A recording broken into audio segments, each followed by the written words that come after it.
Meus irmãos, nesta sexta-feira da 32ª semana do Tempo Comum, o Evangelho é tirado de São Lucas, capítulo 17, versículos de 26 a 37. Como aconteceu nos dias de Noé, assim também ocorrerá nos dias do Filho do Homem. Comiam, bebiam, casavam e davam-se em casamento, até o dia em que Noé entrou na arca.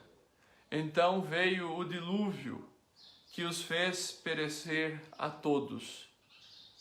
Do mesmo modo como aconteceu nos dias de Ló.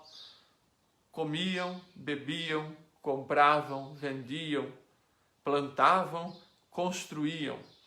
Mas no dia em que Ló saiu de Sodoma, Deus fez chover do céu fogo e enxofre, eliminando a todos. Será desse modo o dia em que o Filho do Homem for revelado. Naquele dia, quem estiver no terraço e tiver utensílios em casa, não desça para pegá-los. Igualmente, quem estiver no campo, não volte atrás. Lembrai-vos da mulher de Ló. Quem procurar ganhar sua vida vai perdê-la, e quem a perder vai conservá-la.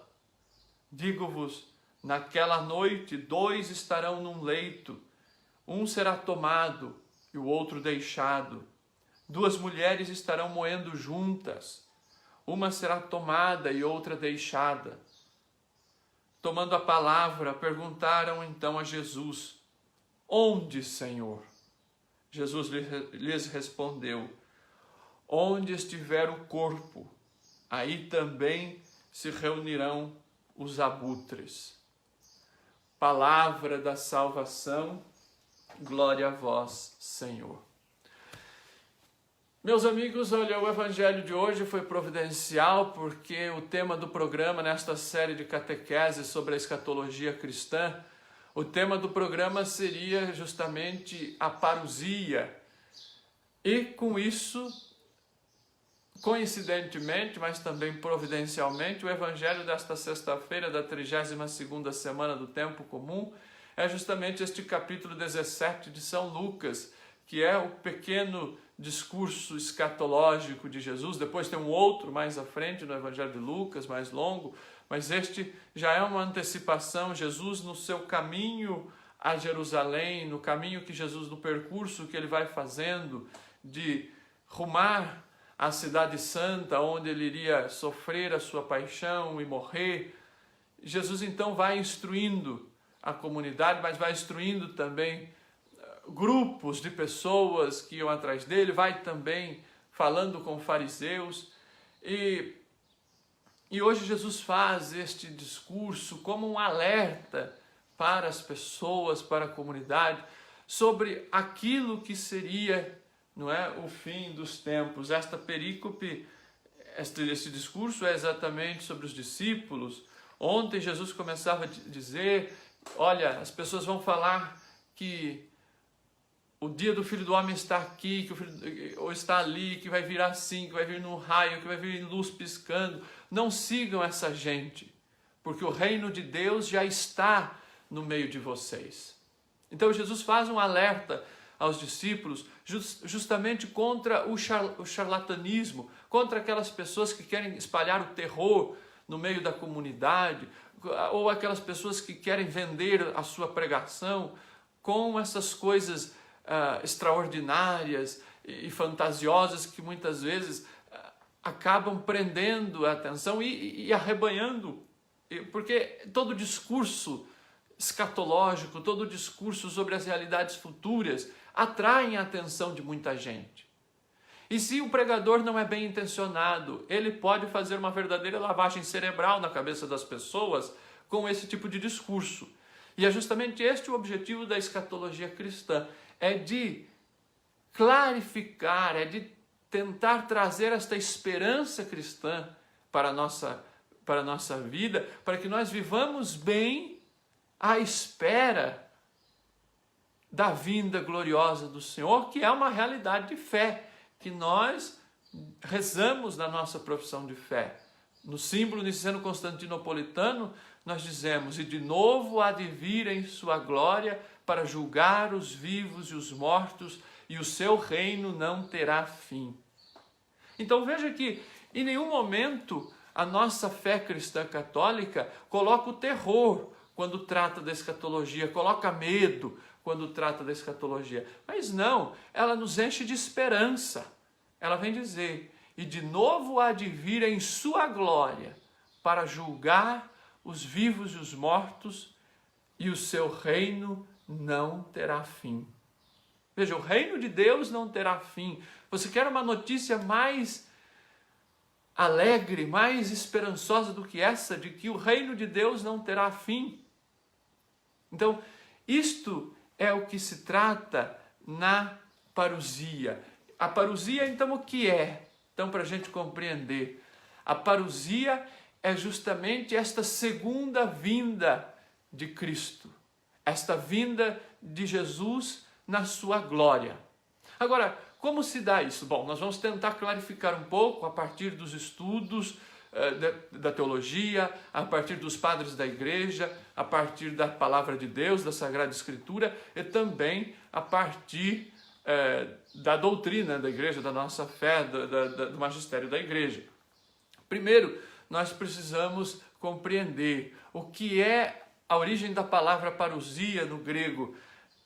Significa ser aí, ou então se fazer presente. Isto é a parousia, que quer dizer para nós estar aí, revelar-se, mostrar-se, manifestar-se. Uma outra palavra que vai na mesma linha, mas que na igreja ela tem um sentido diferente para diferenciar, é epifania. Epifania, que justamente é a manifestação. Nós celebramos lá em 6 de janeiro a vinda dos magos que encontram o menino recém-nascido. Veja, epifania. Mas Jesus tem a sua epifania não só diante dos magos, mas tem a sua epifania. Ele se manifesta em vários momentos, quando ele faz os seus sinais, por exemplo, quando ele transforma água em vinho, ele está se manifestando, ele está manifestando o seu poder, ele está antecipando a sua hora. Veja, Jesus tem inúmeros momentos na sua vida em que ele se manifesta. Então, parousia também é isto, é esta manifestação na sua autenticidade. Na parousia, o Senhor se manifesta de uma maneira mais clara, sem nenhuma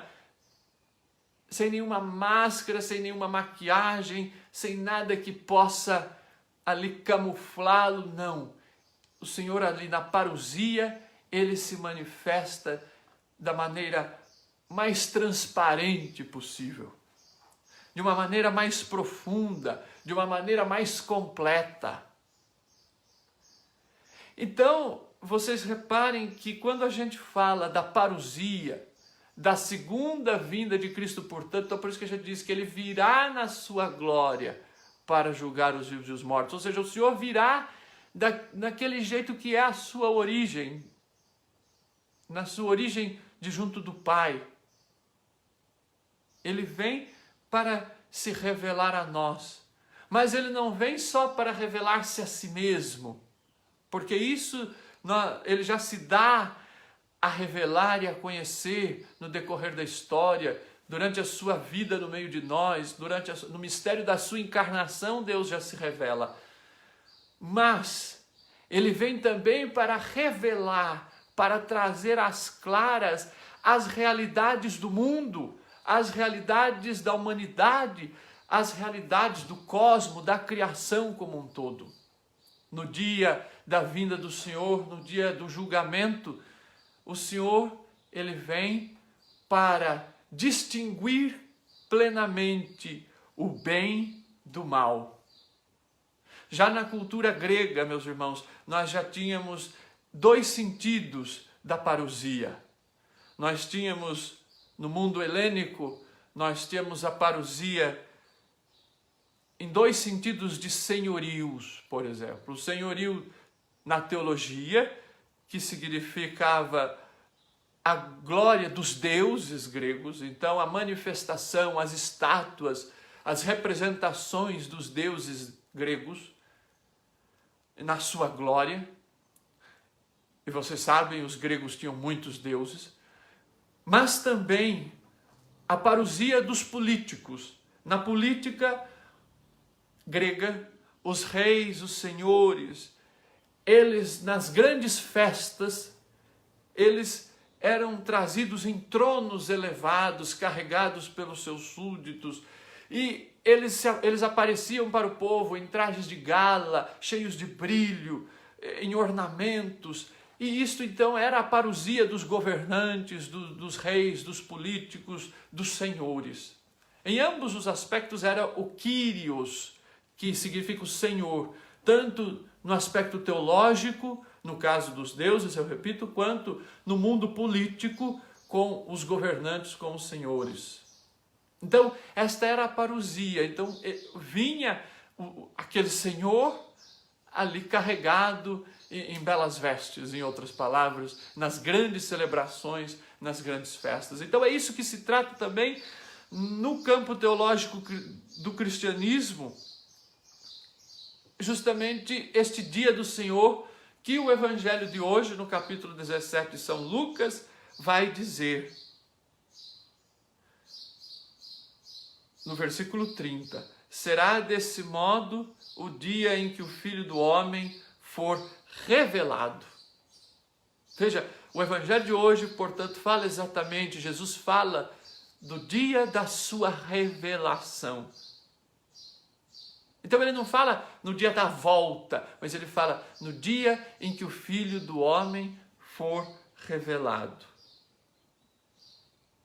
Porque ele diz que este dia vai ser um dia em que as pessoas vão ser surpreendidas, as pessoas vão estar fazendo as suas atividades corriqueiras, comprando, vendendo, casando-se. As pessoas vão estar no dia a dia. Então, a vinda do Filho do Homem, a vinda de Cristo, ela vem no nosso dia a dia. Ela vem nas nossas atividades corriqueiras. E lá, nós, fazendo o que estamos fazendo, vamos um dia ser surpreendidos pela vinda do Filho do Homem. Mas, mais do que pela vinda, pela revelação do Filho do Homem. O Espírito Santo está em nós e vai nos revelando, atua como nosso advogado, vai nos mostrando estas realidades. Porém, o Senhor deixa muito claro, vai haver um momento em que tudo será revelado, em que todas as coisas vão ser compreendidas plenamente. E este então é o dia do Senhor, é o grande dia, é o dia com D maiúsculo, se nós podemos assim dizer, em que tudo vai ser, em que a vontade de Deus vai ser plenamente instaurada no mundo. Porque vocês sabem, nós estamos nesta vida para fazer a vontade de Deus, para buscar esta vida de santidade, como a música que nós ouvimos no começo. Mas, por mais que o Espírito está em nós, por mais que nós sejamos templos do Espírito Santo, como refletimos na segunda-feira, mas nós temos ainda o pecado em nós. E nós, apesar do Espírito Santo nos revelar a vontade de Deus, apesar de termos a Sagrada Escritura como esta lâmpada, como este caminho seguro, mas o pecado que está em nós ainda vai nos impedindo, o egoísmo que temos, que cultivamos, ainda nos afasta deste caminho da verdade, ainda nos afasta de estarmos plenamente unidos ao Senhor.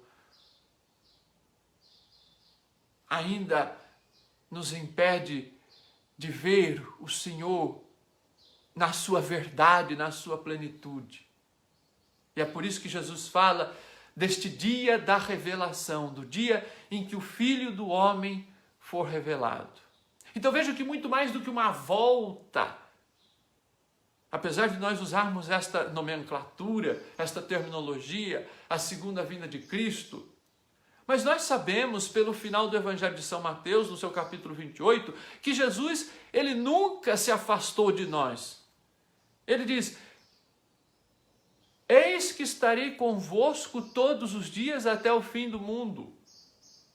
Então, ao mesmo tempo em que a gente fala da volta do Senhor, da sua segunda vinda, mas ao mesmo tempo nós acreditamos pela própria palavra de Jesus no Evangelho que ele nunca se afastou de nós. Por quê? Porque como ele está ressuscitado, ele está ao mesmo tempo no céu, na glória, sentado à direita do Pai, mas está no meio de nós também. Então, o Senhor nunca nos abandona, ele está sempre no meio de nós, e através da sua palavra, através do seu Espírito, através da Eucaristia, através da pessoa dos irmãos, através dos necessitados que batem à nossa porta, o Senhor continua presente na nossa história e na nossa vida. A questão é que no seu dia, no dia glorioso, ele vem para se revelar plenamente, e mais do que para se revelar, porque ele continua, repito, se revelando no hoje da nossa história, mas ele vem para revelar o coração da humanidade, e ele vem para revelar a verdade do mundo. Meus irmãos, no dia da glória do Senhor não haverá dúvida. No dia em que o Senhor vier, o bem e o mal vão ser divididos com clareza. Se nós ainda temos dúvidas quando vamos tomar uma opinião, vamos tomar uma decisão, se ainda temos dúvida de qual a melhor escolha, de qual a escolha do lado do bem, qual a escolha do lado do mal, quando o Senhor vier plenamente na sua glória, não haverá mais dúvida, nós conseguiremos distinguir claramente o bem do mal. E quantas vezes nós ficamos na dúvida, não é verdade, do que é o bem e do que é o mal? Porque o mal, ele tenta se fantasiar de bem, ele tenta vestir uma roupa bonita para nos cativar e para nos ter em sua garra, para nos atrair para ele. Agora, nós então acabamos sendo ludibriados pelo mal. Quantas vezes, naquilo que São Paulo diz, eu quero fazer o bem, mas acabo fazendo o mal. Por quê? Porque ainda somos frágeis, porque ainda nos deixamos levar pelo pecado. Mas quando o Senhor vier, esta diferença vai ser muito clara. Não haverá como nós nos enganarmos daquilo que é o bem e daquilo que é o mal. O bem e o mal, meus irmãos, eles não são duas realidades semelhantes, não, eles são muito diversos. O bem e o mal, eles são exatamente opostos. E é justamente isso que Jesus fala no Evangelho de hoje. Haverá duas pessoas numa cama, uma será deixada, a outra será levada. Haverá duas no moinho, haverá duas trabalhando, uma será deixada, a outra será tomada. É nesse sentido. Esta clara diferença entre o bem e o mal.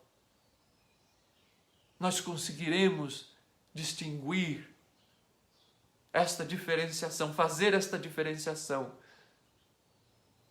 Até porque o mal, por mais que ele tenta se camuflar, por mais que o mal se esconda de bem, se vista de bem, mas quando o mal é clareado, quando a luz é jogada, e a luz aqui é a palavra de Deus, quando o mal é confrontado com a palavra de Deus, ele não suporta, porque aí ele sabe que ele está sendo desmascarado. Por isso nós vemos, por exemplo, os bandidos, os políticos, os corruptos, quando são confrontados, quando tem a sua verdade trazida à tona, seja pela mídia, seja pelo que quer que seja, mas quando a verdade vem à tona, os maus tentam fazer de tudo para derrubar aquele que está falando a verdade, aquele que está trazendo a verdade, perseguem, matam. No mundo todo é assim. No mundo todo é assim, porque o mal não suporta a verdade. E é justamente isso o que o Senhor vai fazer na sua parousia, é exatamente isso que vai acontecer na vinda gloriosa do Senhor. Ele vem para julgar os vivos e os mortos. Ele vem para nos mostrar com clareza, para revelar a verdade do bem e do mal.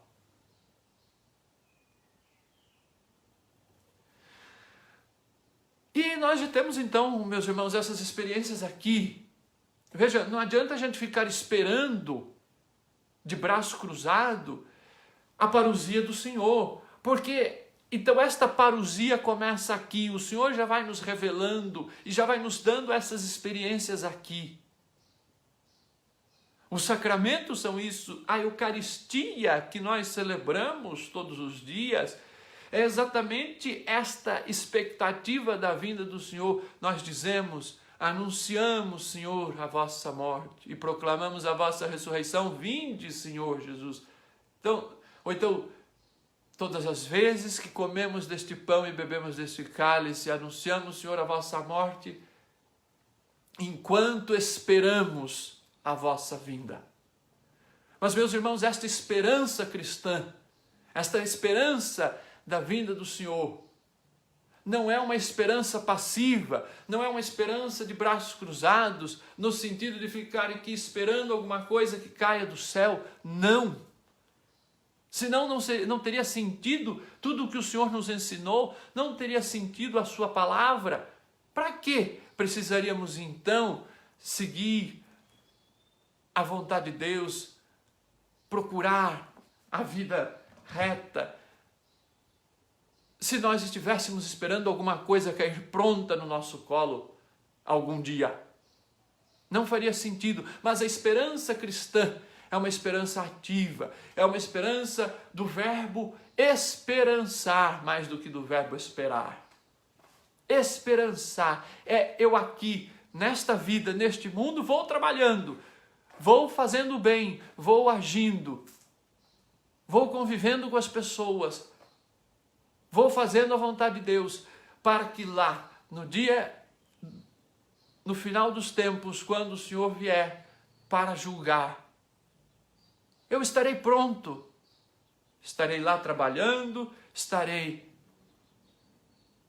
no campo, ou estarei dormindo, seja lá onde estiver, mas estarei pronto, porque o Senhor diz, não haverá tempo de descer para buscar os utensílios em casa, é preciso estar pronto. Então, esta prontidão a gente adquire como neste verbo esperançar, que é esperar pelo Senhor que vem, mas preparando o seu caminho. É a grande mensagem do início do Advento, que nós estamos já às portas. Todo início de ano litúrgico, a igreja nos convida a esperar por esta segunda vinda do Senhor, mas espera dessa forma, vigiando, levando a nossa vida, vivendo bem, vivendo, fazendo o bem.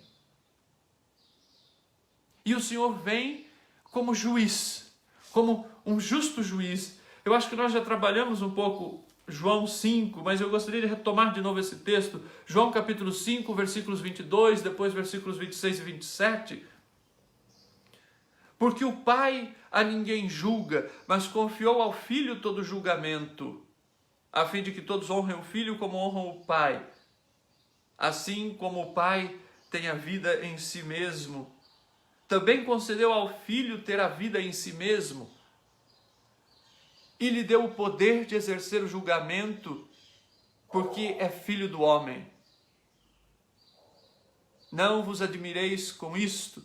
Vem a hora em que todos os que repousam nos sepulcros ouvirão sua voz e sairão, os que tiverem feito bem para uma ressurreição de vida, os que tiverem praticado o mal para uma ressurreição de julgamento. Por mim mesmo nada posso fazer.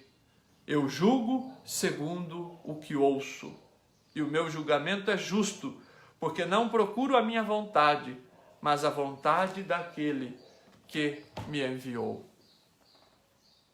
Meus irmãos, então o Pai dá a Jesus este poder do julgamento. Porém, quem é que sabe o dia e a hora deste grande dia do Senhor? Nem Jesus, somente o Pai. É o que Jesus nos ensina. Somente o Pai sabe quando vai ser o dia e a hora. Então essas previsões que dizem que vai ser aqui, que vai ser lá, que vai ser hoje, que vai ser... Lembra? Falavam que seria no ano 2000. Falavam... Veja, ninguém sabe. As primeiras comunidades cristãs, para vocês terem uma ideia, imaginavam que esta parousia, que esta vinda gloriosa do Senhor estava ali, iminente, estava próxima, naquela mesma geração. Eles acreditavam que seria na própria geração deles, só que não aconteceu. E aí eles foram entendendo e foram compreendendo que quando Jesus diz que está próximo porque vai nos pegar um dia, mas não quer dizer que vai ser nesta geração. É por isso que nós vivemos aquilo que chamamos o tempo da igreja. Vivemos o tempo da igreja. O que é o tempo da igreja? É este tempo de preparar o caminho. Por isso que o Senhor diz, por isso que João Batista dizia, preparai o caminho do Senhor, endireitai as suas veredas. Ou seja, aplainai o caminho. Façamos do caminho do Senhor um caminho plano, um caminho reto. Então, é nesse sentido. Então as comunidades aí foram compreendendo que não se tratava de uma vinda agora, mas uma vinda próxima. É diferente. E o julgamento do Senhor, meus irmãos, é sempre um julgamento para salvar. Deus não quer que ninguém se perca. Aqueles que se perdem por si próprios e não por causa de Deus. Deus sempre tenta resgatar a todos. Nós víamos semanas atrás as parábolas da misericórdia do capítulo 15 do Evangelho de Lucas, e que Deus sempre vai ao encontro daquele que está perdido. Deus quer sempre dar uma nova oportunidade. Deus não se cansa de perdoar. O Papa Francisco, no início do seu pontificado, ele dizia sempre, Deus não se cansa de perdoar, nós é que nos cansamos de pedir perdão. É muito forte, é muito profundo isso, porque muitas vezes nós achamos que Deus se cansa de nós. Deus não se cansa de ninguém. Nós é que nos cansamos do nosso próprio pecado e nos abandonamos à sorte. E abandonamos o caminho de Deus. E achamos e nos envergonhamos do nosso próprio erro, da nossa própria miséria.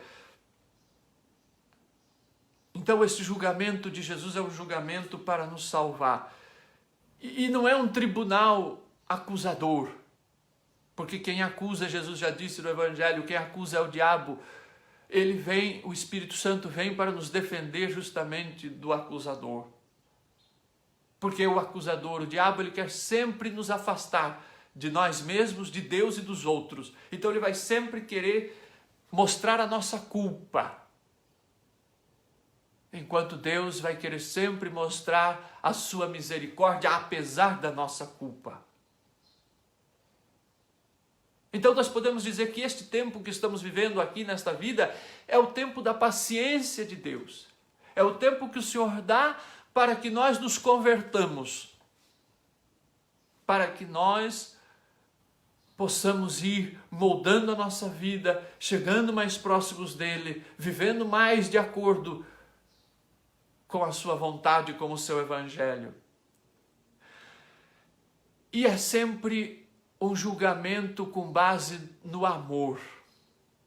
O Senhor não vai perguntar a quantas missas nós fomos, o Senhor não vai perguntar quantas comunhões nós recebemos, o Senhor não vai perguntar quantos terços nós rezamos. Tudo isso deve nos ajudar a nos preparar, tudo isso deve nos ajudar a ir nos moldando, a ir nos configurando ao Senhor, a ir entendendo a sua vontade. Mas o Senhor vai nos perguntar quanto você amou.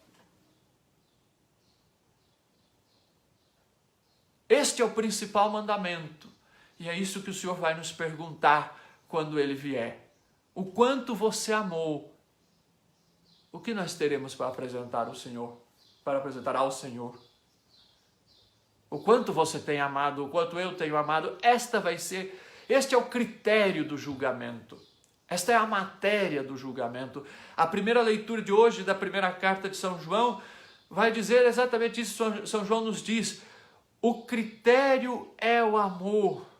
Esta é a doutrina. A doutrina é o amor. Ele vai dizer: não vão atrás dessas ideias, dessas teorias, dessas teologias que vão apagar o verdadeiro Jesus, porque o verdadeiro Jesus é este que veio deixar o amor. Então, este é o critério do julgamento. E também é assim que o Senhor julga com amor e por amor.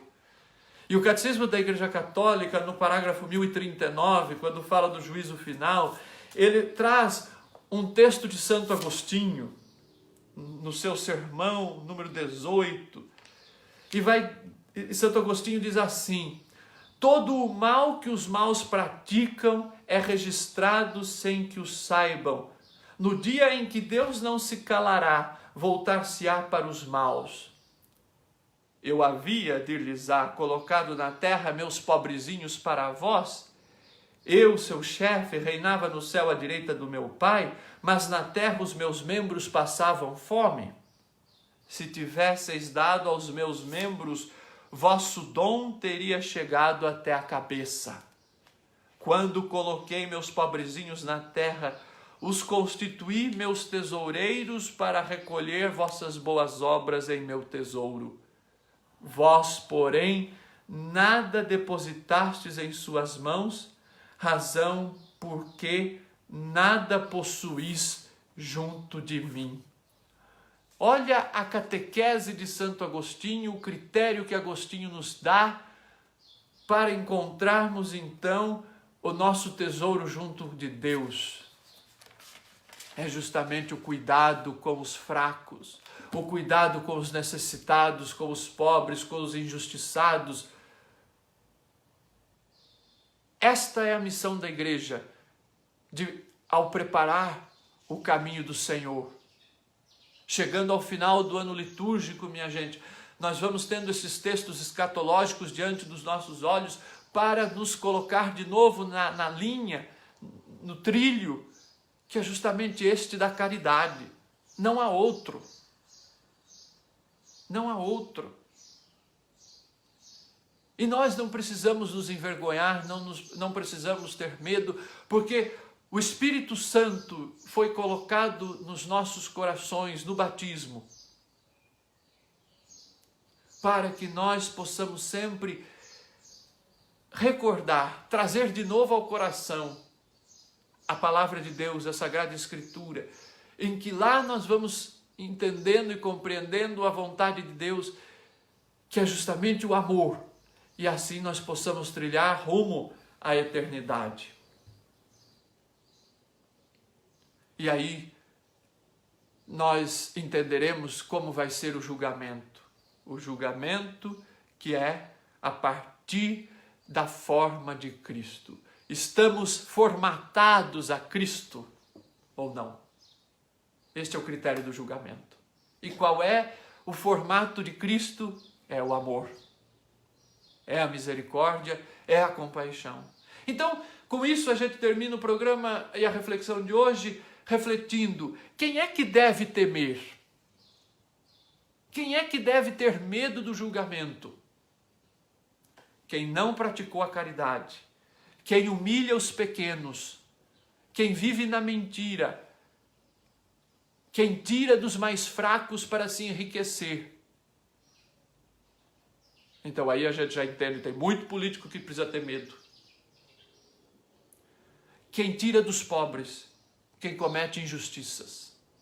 Esses precisam ter medo e não se arrependem. Porque estes pecam contra o Espírito Santo, porque acham que podem continuar neste caminho, que nada vai acontecer. Estes precisam ter medo. Agora nós, que estamos no caminho, que estamos procurando a nossa conversão a cada dia, que estamos tentando nos formatar a Cristo, nos configurar a Cristo, nós precisamos colocar a nossa vida nas mãos de Deus, confiando na sua misericórdia, porque a sua misericórdia nos atingirá.